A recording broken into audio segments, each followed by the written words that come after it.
일주일 동안 이 말씀을 붙들고 제가 살았습니다.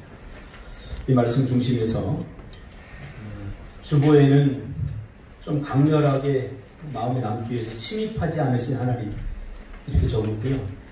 제 설교 원본에는 하나님은 당신의 마음을 강제로 열지 않으신다 이렇게 봤고요. 또 하나의 부제는 마음이 닫힌 사람들. 이건 뭐 좀 혼란스러웠어요. 이런 제목으로 하나님의 말씀 함께 나누기를 원합니다. 오늘 설교는 어떤 한 사람을 고발하면서 시작하려고 합니다. 한참 전에 일어난 일이기도 하고 또 최근에 일어난 일이기도 합니다. 저희 집에 예고도 없이 불쑥 노크 없이 들어옵니다. 이 사람. 집사람과 저하고 꼭과다 걸렸어요. 노크도 없이 문을 확 열고 들어오니까 어쩔 수 없죠. 어느 날은 샤워를 하고 불쑥 나오는데 이 사람이 들어왔어요. 이 사람 때문에 곤욕을 치른 적이 한두 번이 아닙니다. 한두 번이면 실수인데 반복되면 무례입니다. 저도 사생활이 있지 않습니까? 저희 집에 오기 전에 전화라도 해야 되는데 가깝게 살다 보니 창문으로 어느 날에 누가 째려보고 있습니다. 무서웠습니다. 이렇게 보니까 그 사람이 저를 이렇게 쳐다보고 있어요. 그러면서 이래요. 문 열어달라는 거죠. 거의 스토커 수준입니다. 너무 친하고 허물없이 지내다 보니 아마 이런 일들이 일어나는 것 같습니다. 그렇다고 해도 도대체 어떤 마음을 가지고 불쑥불쑥 그렇게 찾아왔는지 물어보고 싶습니다. 지금 뭐 밝히기는, 그 사람이 누군지 밝히기는 어렵지만 태안 집사님 많이 회개해야 될 것 같습니다. 당황한 적이 한두 번이 아닙니다. 어느 날은 집에 수박 한 덩이가 들어와 있어요. 분명히 비밀번호를 바꿨는데 전화를 해보니까 제가 갖다 놨어요. 나도 열받아서 스토커 짓을 좀 해보려고 그 집에 몰래 들어가려고 비밀번호를 눌렀더니 번호키 비밀번호를 바꿔놨습니다. 저는 이 사람을 침입자로 규정합니다. 자기 거는 꽁꽁 값싸고 남의 거는 보려고 하는 침입자 아니겠습니까? 노크라고 하는 것은 사람과 관계를 맺기 위한 기본적인 매너입니다. 제 사무실에서 인이와 공부를 하고 있어요. 이 아이가 노크 없이 문을 확 열어요. 확 열고 불쑥 들어갑니다. 그래서 가르쳤습니다. 첫째 날, 인이야, 노크를 하고 들어와야지. 알았지? 하니까 그러고 이제는 곧잘 노크를 합니다. 어제 사무실에 있는데 발자국 소리가 인이 발자국 소리예요. 인이 발자국 소리는 제가 알거든요. 그래 노크를 합니다. 그래서 일부러 가만히 있었어요. 제가 장난을 좀 잘 치거든요. 그런데 노크 소리가 점점 커져요. 텅텅텅 텅텅텅. 나중에는 이러다가 문이 부서든지 인이 주먹이 부서든지 하겠다. 그래서 문을 열어줬습니다. 제가 안에 있는 걸 알았죠. 왜냐하면 신발이 밖에 있었기 때문에 얘는 내 신발을 보고 목사님 분명히 안에 있는데 왜 안 열지? 또 장난치는구나 하고 일부러 막 주먹을 치는 거예요. 그리고는 이만한 떡을 하나 가져와가지고 툭 던지더니 드세요. 그러더니 목사님 할리갈리예요. 이 떡에는 별로 관심이 없었던 거예요. 떡 주는데 정작 관심은 나하고 할리갈리 게임하는 것에 관심이 있었던 거죠. 노크합시다. 인이처럼 겁박하지 말고 서로의 마음에 노크를 했으면 좋겠습니다. 하나님은 어떤 분이실까요? 여러분이 알고 있는 하나님은 어떤 분이신가요? 어떤 분은 하나님 그러면 굉장히 무섭고 두려운 분이라고 말합니다. 하나님을 무섭고 두려운 분으로 각인하고 있는 거죠. 또 어떤 분은 정말 하나님 그러면 사랑이 많으신 분입니다라고 말합니다. 모두 맞는 말이지만 전부 맞는 말은 아닙니다. 하나님의 속성 중 일부분만을 여러분들은 이야기했기 때문에 하나님은 무섭기도 하고 두렵기도 하고 사랑이 많기도 한 그런 분이시죠. 그 어떤 일부분만 떼어서 하나님이 이런 분이다라고 말할 수는 없는 거죠. 그러면 도대체 하나님은 어떤 분이실까요? 우리가 하나님을 알 수 있는 방법은 자신을 드러내신 성경을 통해서만 가능합니다. 그래서 성경을 특별 계시다라고 말합니다. 어떤 면에서 특별 계시냐면 우리를 구원하기 위해서 우리의 구원자 되시는 하나님에 대한 지식이 필요한데 구원에 필요한 만큼만 자신을 우리에게 드러내셨습니다. 그래서 하나님에 대한 지식을 알 수 있는 선에서 우리는 성경을 특별 계시다라고 말하는 거예요. 그러니까 우리가 알고 있는 하나님은 정말 이 우주에 이 점 하나도 아니에요. 어떤 사람들 보면 하나님을 마치 다 알고 있는 것처럼 하나님 이런 분이야 하고 그렇게 이야기하는 걸 보면 참 신기하고 놀라워요. 왜냐하면 하나님이 자신을 드러내신 성경조차도 우리가 다 알 수 없는데 그 성경도 우리가 구원을 얻을 수 있는 선에서 하나님 자신을 드러냈기 때문에 이걸 모든 하나님을 다 안다라고 말할 수는 없는 거죠. 인간은 죄로 말미암아 타락해서 하나님의 형상이 깨져버렸습니다. 하나님의 형상이 뭐죠? 지정의 이렇게 우리가 규정한다면 지식이 하는 역할은 뭐냐면 하나님을 아는 역할을 하는 거예요. 하나님을 아는. 근데 이게 깨져버리니까 하나님을 알 수 없게 된 거예요. 그래서 많은 사람들이 신을 찾지만 우리를 구원하실 분이 하나님이다 라는 사실을 아는 데까지는 나아가지 못하는 거예요. 그러니까 막연하게 신은 있는 것 같대. 있을 것 같대 라고 이야기하지만 성경이 아니고서는 그분이 하나님이다 라는 구원을 얻는 지식에까지는 나아갈 수 없다는 거죠. 왜요? 죄로 말미암아 하나님의 형상인 지정의가 깨어져 버렸기 때문에. 그래서 하나님을 알 만한 지식이 우리에게 남아있지 않습니다. 그래서 신이라고 하면 그저 막연하게 존재합니다. 예수 믿지 않는 사람들도 급할 때 신을 찾아요. 모든 사람들이 다 신을 찾아요. 평소에는 신을 인정하지 않고 살다가도 정말 인간의 한계에 부딪히면 다 신을 찾아요. 그 신이 우리를 정말로 구원해 줄 분이 하나님이라는 사실만 모를 뿐이지 우리 인간 안에는 하나님의 형상이 죄로 말미암아 깨어졌지만 그래도 막연하게 신지식이 남아있다고 하는 사실입니다. 어떻게 우리 인간이 이해하고 받아들일 수 있는지 그것은 구원을 성경을 통해서 자신을 계시하신 것 선에서만 우리가 알 수 있는 거죠. 일반 계시가 있어요. 일반 계시. 일반 계시는 예수 믿는 사람이나 믿지 않는 사람이나 모든 사람이 다 누리는 일반 은혜죠. 태양이 비치는데 태양은 예수 믿는 사람, 믿지 않는 사람 다 비치죠. 그러나 특별 은혜, 특별 계시는 바로 성경 안으로 들어와야 누릴 수 있게 되는 것입니다. 우리는 그분이 자신을 드러내신 즉 계시하신 범위 안에서만 그분을 알 수 있습니다. 그런데 하나님은 자신을 구원받을 수 있고 그리고 그 구원받은 이후에 그분과 교제할 수 있는 범위까지만 자신을 드러내셨습니다. 자, 하나님이 우리를 왜 만드셨냐? 왜 창조하셨냐? 라고 묻는다면 뭐 여러 가지가 있지만 가장 핵심적인 것 중에 하나가 뭐냐면 교제하기 위해서라고 성경은 이야기해 주고 있습니다. 하나님이 우리를 왜 창조하셨다고요? 교제하기 위해서. 특별 계시인 성경에 의하면 하나님은 어떤 분이냐면 굉장히 자유스러운 분이에요.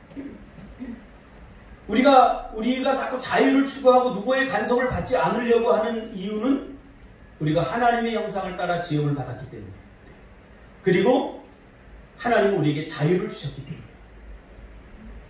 하나님은 우리를 창조하실 때 로봇처럼 우리를 조정 가능한 상태로 만든 것이 아니라 뭐든 스스로 자신이 생각하고 선택하고 결정하고 판단할 수 있도록 우리에게 자유를 허락해 주셨어요. 이게 얼마나 놀라운지 몰라요. 이게 최고의 축복이에요. 오늘 본문에도 보면 주님이 문 밖에 서서 두드리고 계시잖아요. 그렇죠? 두드리고 계십니다. 왜 두드릴까요? 내가 들어가도 되냐? 라고 물어보는 것입니다. 생각해보세요. 이게 말이 됩니까? 전지전능하시고 못하실 것이 없는 분이 쑥 들어오면 안 됩니까? 태아리도 들어오는데 쑥 들어와도 되잖아요.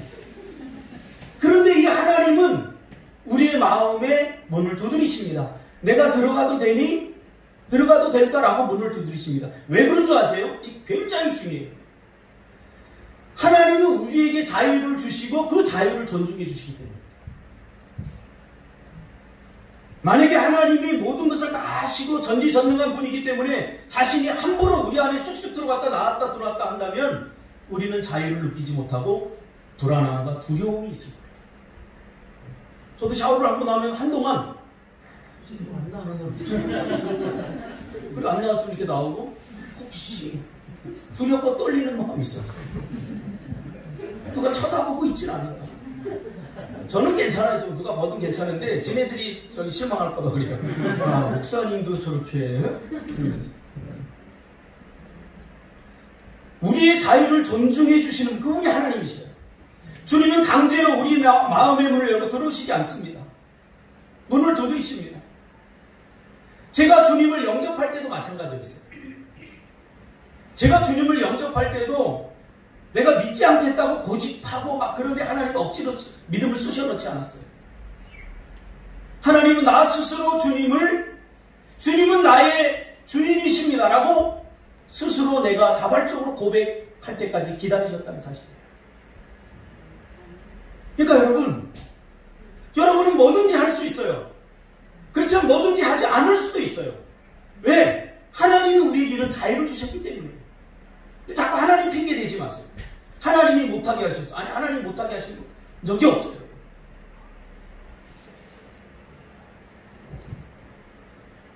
주님이 문을 두드리실 때 문을 열고 맞아들이거나 거부할 수 있는 자유도 우리에게 다 주신 거예요.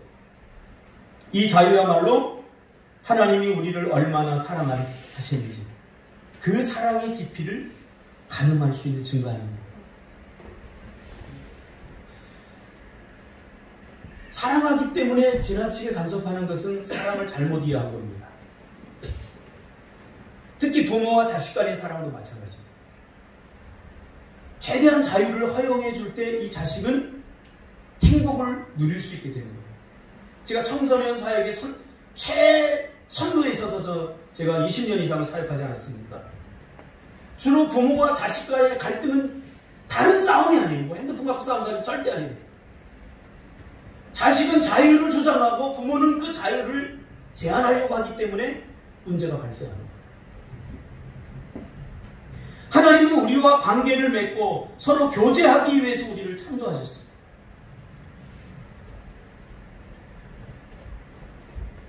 이번 주에는 제가 행복했던 것 같아요. 왜냐하면 몇몇 분에게 그런 문자를 받았어요. 사모님과 목사님과 함께 하는 것이 행복입니다. 아, 나는 이제 죽어도 될 것 같아. 사모님과 목사님과 함께 하는 것이 행복입니다. 한 분한테 받은 게 아니라 몇 분한테 받았어요. 야, 내가 그런 존재인가? 정말 행복하더라고요. 여러분도 함께 하고 싶은 사람이 있지 않습니까? 여러분은 어떤 사람과 함께 하고 싶어요? 함께 하면 좋은 사람이 있지 않습니까? 마음이 편하고 힘이 되어주는 사람. 마음속에 있는 이야기를 다 꺼내놓아도 괜찮은 사람. 그런 편안함들이 우리를 행복으로 이끌지 않습니까? 그렇다면 여러분은 누군가에게 어떤 사람일까요? 교제라고 하는 것은 바로 여기서부터 시작이 됩니다. 교제. 기독교와 일반 우상 섬기는 게 다른 게 뭐냐면 기독교에는 교제가 있습니다. 신과 하나님과의 교제가 있어요. 그러나 다른 우상은 교제라는 게 없어요. 일방적으로 인간이 찾아가서 일방적으로 비는 거예요. 교제가 없어요. 우리에게만 있는 것이 바로 교제권입니다. 그러나 우리 기독교는 하나님과 끊임없이 교제해요. 왜? 창조 목적이 거기 다 있기 때문에. 그래서 우리는 서로에게 함께 해주고 싶은 사람이 되어야 됩니다. 이것이 복음입니다. 할렐루야. 복음을 우리가 단순하게 문자적으로만 해석하지 마세요. 복음은 하나님이 우리와 함께 하는 것이 복음입니다. 임마누엘. 할렐루야.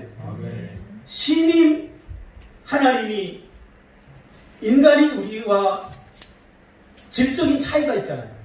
그래서 함께 할 수 없어요. 우리 인간이 아무리 죄를 지어서 신에게 가까이 가려고 해도 갈 수 없어요. 그래서 하나님께서는 자신을 낮추셨어요. 왜요? 우리와 함께 하기 위해서 낮추신 거예요. 여러분 낮추시기 바랍니다. 그 어린아이들에게도 낮춰야 돼요. 저는 우리 아이들이 좀 잘못하면 나를 먼저 생각하는데 내가 어린아이 때 나는 어떤 생각을 저 나이에 가지고 있었지 이걸 생각하게 되더라고요. 왜? 당장 눈에 거슬린다고 하지마 해. 그것은 엄청난 자유를 제한하는 것이기 때문에 자유를 제한하면 반드시 이것이 나중에 큰 폭발력을 갖고 와요. 꽝 하고 터져버려요. 제가 청소년 사역에서 얻은 결론이 그거기 때문에 무엇 때문에 저 아이들이 저런 고민하고 저런 요구를 할까에 대해서 나는 저 나이 때 어떤 생각을 하고 살았는가에 대해 다시 한번 생각을 하게 되는 거예요. 될 수 있으면 낮추는 거죠. 어떤 사람은 그래요. 노인들하고 이렇게 이야기하다가 노인들은 말귀를 못 알아듣는다.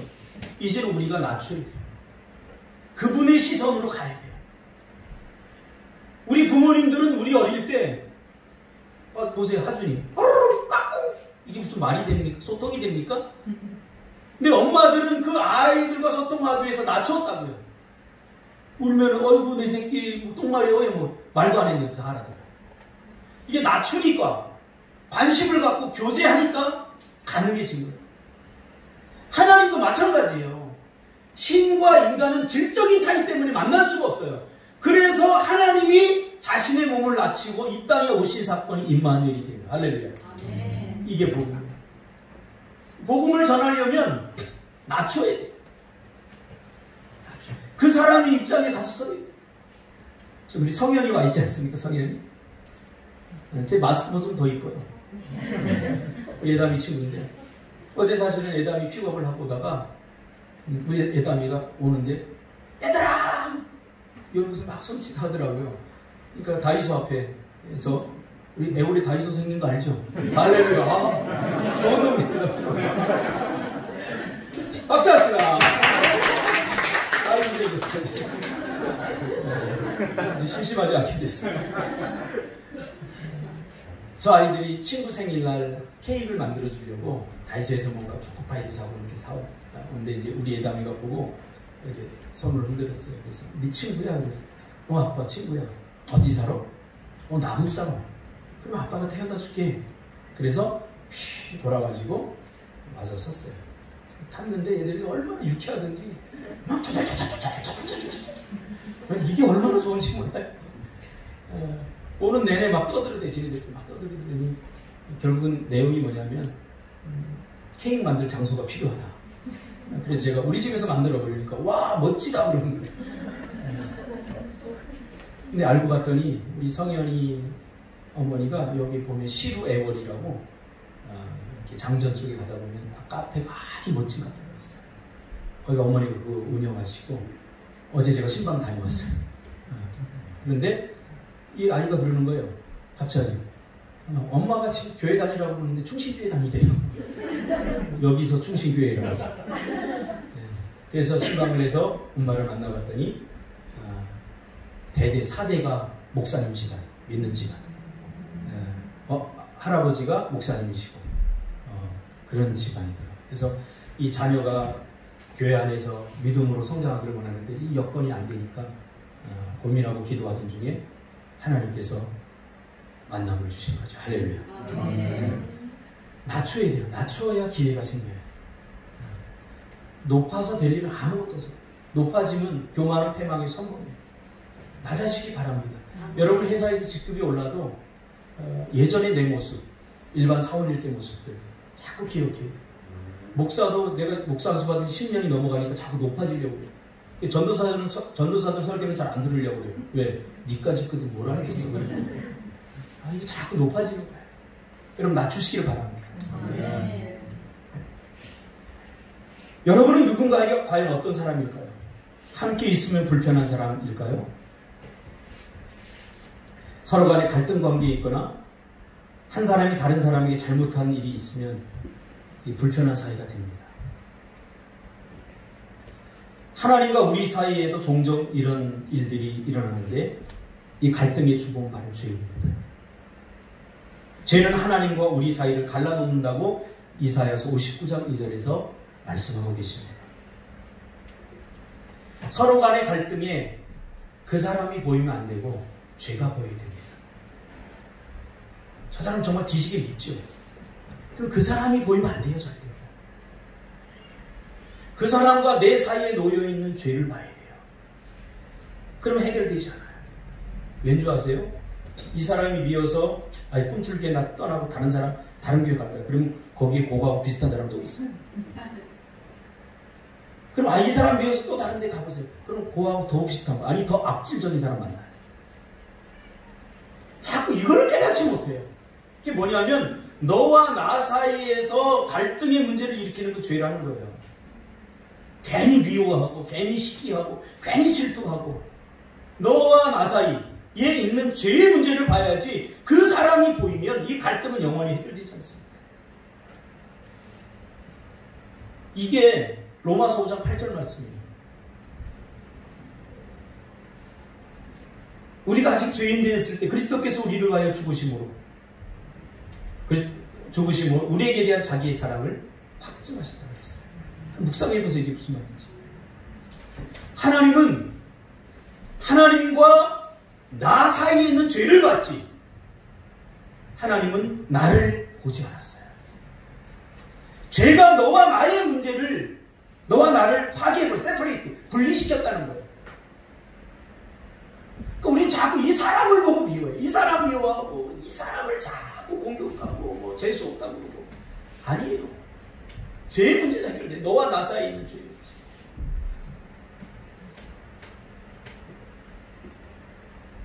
사람과 싸우지 말고 내 안에 있는 죄의 욕심, 그에게 있는 죄를 놓고 서로를 바라봐야 서로를 제대로 바라볼 수 있습니다. 그러니까 하나님이 죄인이라고 하는 것은 좋게 표현한 거죠. 원수잖아요. 하나님과 죄로 말하면 우리가 원수되었다는 거잖아요. 여러분, 하나님과 우리가 원수 사이였는데 하나님은 얼마나 미웠을까요? 우리가. 근데 우리를 우리로 보지 않고 우리와 하나님 사이 죄를 보니까 이 문제는 해결될 수 있어요. 기꺼이 우리를 위해서 자신을 희생하고 헌신할 수 있어요. 제가 겪어본 많은 관계적 갈등의 중심에는 너의 잘못도 물론 있지만 그 중심에는 죄가 있었음을 우리가 피할 수 없는 일입니다. 교제가 성숙해지고 교제가 계속적으로 이루어지려면 그래서 먼저 상대방의 자유를 존중할 필요가 있습니다. 하나님처럼 좀 두드리세요. 놓고 하세요. 내가 원하니까 저 사람도 원하겠지. 내가 하니까 저 사람도 하고 싶겠지가 아니라 좀 물어보는 것이 필요해요. 저는 냉면을 굉장히 좋아하거든요. 그래도 집사람은 냉면을 싫어해요. 지금까지. 그래도 집사람은 제 냉면 먹는 현장에 꼭 같이 와줘요. 이게 갈등이 될 수도 있어요. 먹는 거. 근데 우리는 어떻게 해결했냐면 냉면을 한 그릇은 물냉면 시키고 한 그릇은 비빔냉면 시켜가지고 내가 물냉면 먹는 사이에 집사람 그걸 비비고 있어요. 그리고 내 물냉을 다 쳐드시고 비빔면에 맛있게 비벼놓은 걸 또 쳐 먹어야죠.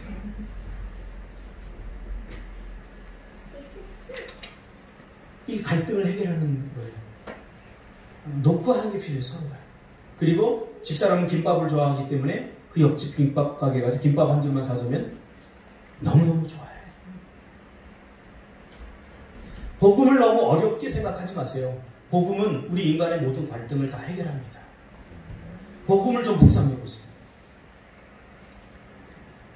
서로의 영역을 함부로 침입하지 않았으면 좋겠습니다. 심지어 예수님도 녹화하신 함부로 선을 넘지 마세요. 제가 목회자인데 여러분 보기에 참 형편이 없잖아요. 그래도 좀 안 넘어왔으면 좋겠어요. 저도 마찬가지. 성경에도 지계표를 넘지 말라고 분명히 말하고 있습니다. 지계표. 이것은 단순히 장소적이고 공간적인 것을 의미하지 않습니다. 함부로 다른 사람의 프라이버시, 영역을 침범하지 말라는 것이죠. 왜? 하나님도 함부로 침범하지 않기 때문에. 존중해 주는 것이 굉장히 필요해요. 우리가 서로 존중해 주면 우리 안이 얼마나 행복할까요? 획일화 시키지 말고 존중해 주는 거예요.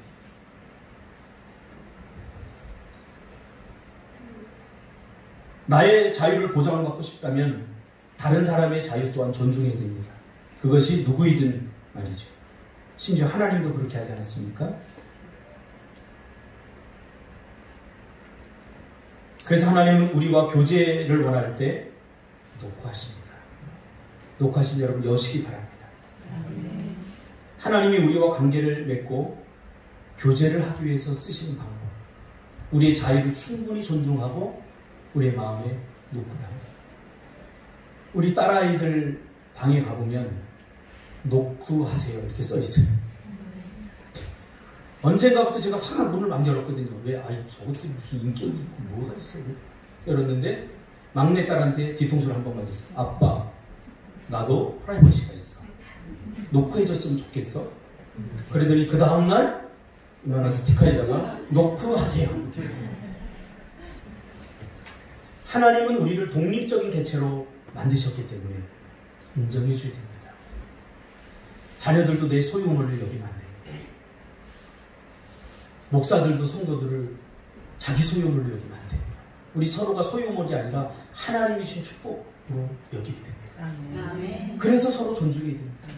하나님 존중은 이웃 존중 안에 다 들어있습니다.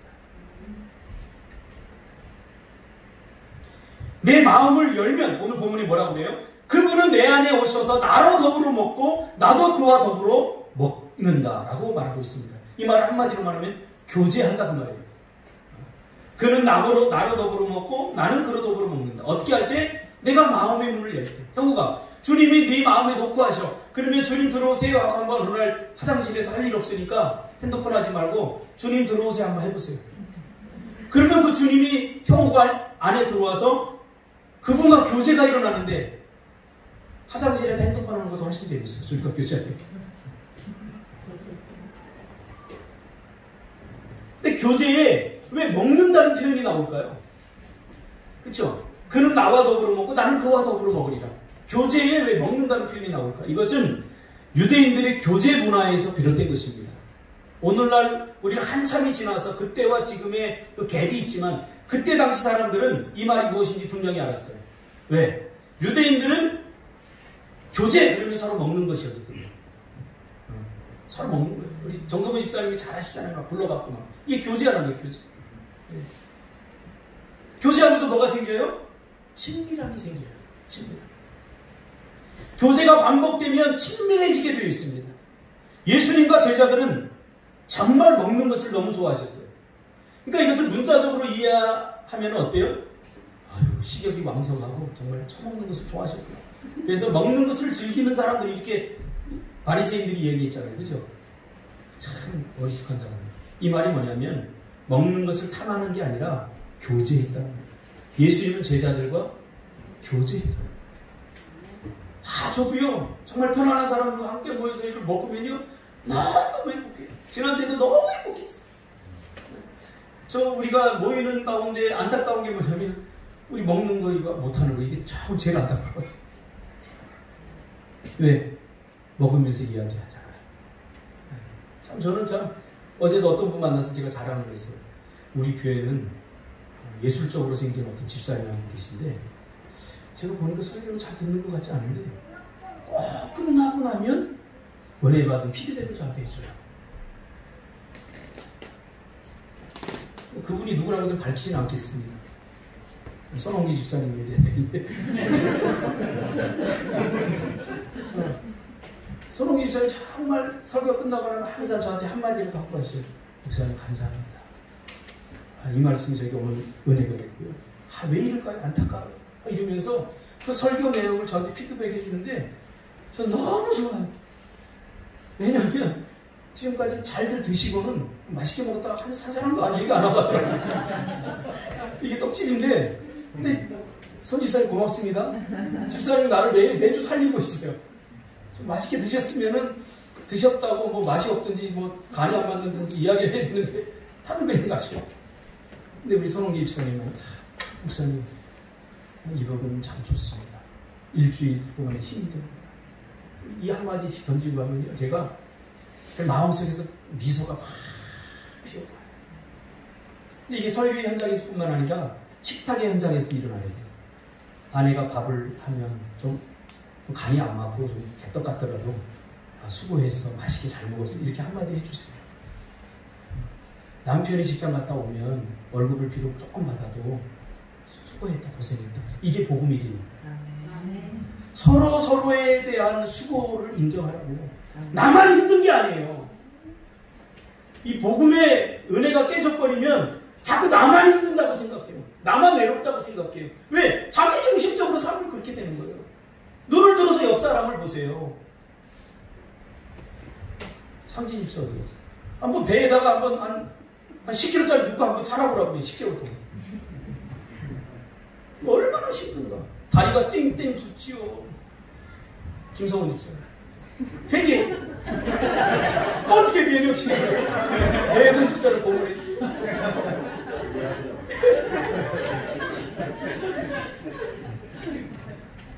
교제에서 서로 마음이 교류되고 서로 간에 나눔이 일어나지 않습니까? 제발 우리 교회는요 모여서 나무도 있고 이상한 소리. 저는 우리 교회 나가라는 얘기 절대 해본 적이 없어요. 근데 남 헛듣고 남에 대해서 안 좋게 얘기해서 나가세요. 정말. 다른 데 가서 하세요. 왜? 하나님이 안 좋아요. 하나님이 안 좋아요. 그래서 우리 집사람이 무슨 얘기 조금 하려고 하면 제가 닥쳐버려요. 뭐 매일 그러는 건 아니에요. 가끔 가다 본인도 얼마나 힘들겠어요. 사실 힘들어요. 밥 혼자 다 해보세요. 힘들어요. 그래서 저한테 좀 투정을 하느라고 좀 하면 제가 닥쳐버려요. 유익이 안 되기 때문에. 옆 사람이 좀 누가 얘기하면 솔깃해가지고 같이 씹지 말고 그냥 씹혀주는 사람도 있어요. 오늘 제가 예배 부르는 시 한 편 읽어드렸잖아요. 기꺼이 식탁에 제물이 됐어요. 예수님처럼. 예수님이 기꺼이 제물이 됐잖아요. 침뱉음을 당하고 채찍을 당하고 그거 우리의 제물이 된 거예요. 우리의 식탁, 우리가 다 씹어 먹은 거예요. 예수님. 주님과 교제하면 어떻게 될까요? 주님으로부터 힘을 얻게 돼요. 우리가 상상할 수 없는 힘을 얻게 돼요. 용기를 얻게 돼요. 지혜를 얻게 돼요. 참 제가 제주도 와서 2명의 친구를 사귀었는데 기억나는 친구가 한 분은 우리 극동방송 김희정 PD 참 동생처럼 잘 따라오죠. 무슨 일이 있으면 꼭 기도해달라고 전화하고 도와달라고 하고 또 한 분은 CTS 정영혁 PD 며칠 전에 우리 코로나 때문에 힘들다고 연락이 왔어요. 힘들 때만 연락이 와요. 그래서 제가 오세요. 제가 저하고 식사합시다. 가서 이제 식사를 하는데 이분이 너무 감사해요. 사실 제가 돈이 있어서 산 건 아니거든요. 근데 얼마나 이 사역이 힘든지 내가 공감하기 때문에 그래, 밥이라도 한 끼 먹으면 힘이 되겠다. 그래서 정말 올 때마다 제가 극진 대접을 했거든요. 근데 어제는 엊그제는 미안한지 목사님 혹시 교회 간판 필요하세요? 이런 걸 그랬어요. 간판도 필요하고 교회가 너무 어둡기도 하고 저희 들어오는 입구도 해놨는데 임시로 해놨는데 아직 임시가 지금 계속 3년째 이렇게 되는 얘기를 하니까 그래요? 그래도 잠깐만 기다려요. 어디 전화를 하는 거예요. 하더니 목사님 됐어요. 그래서 어제 사실 축구를 못 간 게 그분과 약속이 있어요. 성안교회 다니는 간판하시는 집사님이 계신데 이분이 정말 헌신을 많이 하셔요. 어려운 교회들, 어려운 사람들 양자 삼고, 교도소 애들 양자 삼고 서포트 해주고, 어려운 교회들 무료로 다 간판해주고. 그런데 저희 교회 얘기를 했더니, 저희가 청소년 사역을 한다고 했더니 기꺼이 와서 해주겠다고. 그래서 약속 시간보다 이 정영 PD가 30분 전에 와가지고 한 바퀴를 다 돌아요. 다 돌아서 뭘 하나 봤더니 어디에 뭐가 필요한지 지가 다 스캔을 한 거예요. 근데 나는 전번에 십자가 누가 달아줬는데 그 십자가 태풍이 날아가 버려서 십자가 누가 해줬으면 좋겠다. 근데 그 생각만 하고서 십자가 하나 해주세요. 근데 그 생각만 했는데 십자가도 이제 하게 됐고요. 할렐루야. 그 밑에 간판도 꿈틀 위에 이제 불 들어오는 거 하고요. 우리 집 앞에 있는 그 큰 돌에다가 불 들어오게 이만한 불로다가 꿈틀 마을 이런 불이 들어올 거고요. 그 다음에 양쪽 그 들어오는 입구에 허름하게 돼 있는 그것도 싹 하기로 했고요. 여기 그 불 있잖아요. 옆에 그 이제 태양광으로 해놓은 거, 그 잘 흐릿하잖아요. 거기에 전기 다 들어오게끔 5개 딱 하고요. 저 주차장 쪽에 전기 5개 딱 해주기로 했어요. 할렐루야. 이분이 뭐 때문에 감동이냐면, 제가 청소년 사역을 20년 했다니까 두말하지 않고 해주더라고요. 그분도 청소년 사역을 한 거예요. 평신도인데, 제주도 분인데, 제주도 본토박인데 그 어려운 청소년들을 돕고 해주는 사역을 하니까 양자를 삼았대요. 그래서 간판 기술 가르쳐서 독립시키려고 했는데 막 배신하고 떠나고 막 싸우고 막 가고 그런 걸 계속 겪으면서 마음에 상처가 돼서 암에 걸려서 2번이나 치료를 받고 그런 아픈 일이 있어요. 그러니까 제가 청소년 사역 한다니까 두말하지 않고, 목사님 힘드셨죠? 이 한마디가 예수님이 저한테 해주는 말입니다. 다 위로가 돼요. 그들이 한 바퀴 삥 돌더니 다육이들이 다 죽어가고 있으니까 다육이까지 다 수고해봤어요. 살리겠다. 여러분, 옆에 있는 사람이 내 기도의 응답이고 하나님이 주신 축복이에요. 멀리서 찾지 마세요. 작은 소자 하나를 내가 대접하면 하나님이 어떻게 하신다고 약속하셨잖아요. 그 작은 소자가 누구냐면 바로 이 사람들이 다 줍니다. 애들이 아니라니까요. 바로 옆에 있는 이웃들이에요. 작은 소자. 나도 힘들지만 얼마나 힘들었으면 나한테 도와달라고 할까. 그래서 내게 있는 걸 조금 띄워주니까 하나님께서 보시고 나에게 은혜를 주신다고 말해요. 그럼 여러분, 서로 존중하시기 바랍니다. 서로 옆에 있는 사람들에게 최선을 다하시기를 바랍니다. 어젯밤에 집사람이 갑자기 좀 화를 조금 내는 것 같아요. 꼴꼴하고. 이제 설거지 소리 하는 거 들어보면 알잖아요, 남자들은. 그쵸? 기분 좋을 때는 뽀록 하는데 좀 화가 나면 왔다 팅팅팅 이제 무슨 마음에 무슨 일이 있구나. 가만히 보니까 뭐 할 거 없으면 걸레 짜리다 막.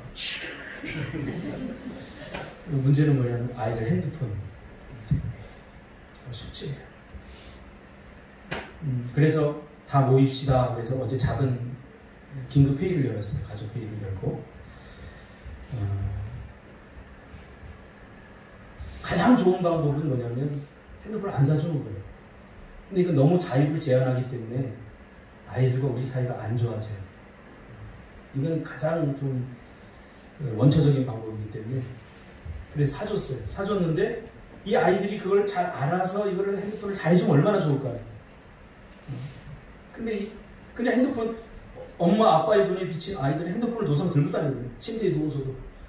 너 또 핸드폰이야? 그러면 아빠 나 지금 공부하고 숙제도 하고 지금 딱 할 목표인데 어떻게 지금 돌아와서 나한테 핸드폰만 하냐고 그러는 거야. 이래 그 말을 또 안 믿을 수도 없고 그래? 그래? 또 그래요. 가장 좋은 건 뭐냐면 믿어주는 거예요. 어쩔 수 없어요. 믿어주고 그래도 우리가 좀 마음에 놓이지 않으면 어떻게 해야 돼요? 약간 통제를 할 필요가 있어요. 왜냐하면 아직 독립하지 않았기 때문에. 독립하면 뭐 알아서 하라고 냅두는데 그땐 그 사람 인생이니까. 독립하지 않은 상태에서는 자유가 제한되지 않은 상태에서 최대한 누릴 수 있게끔 하기 위해서는 그래서 합의가 필요해요. 합의. 그래서 어제 합의를 봤어요. 합의를.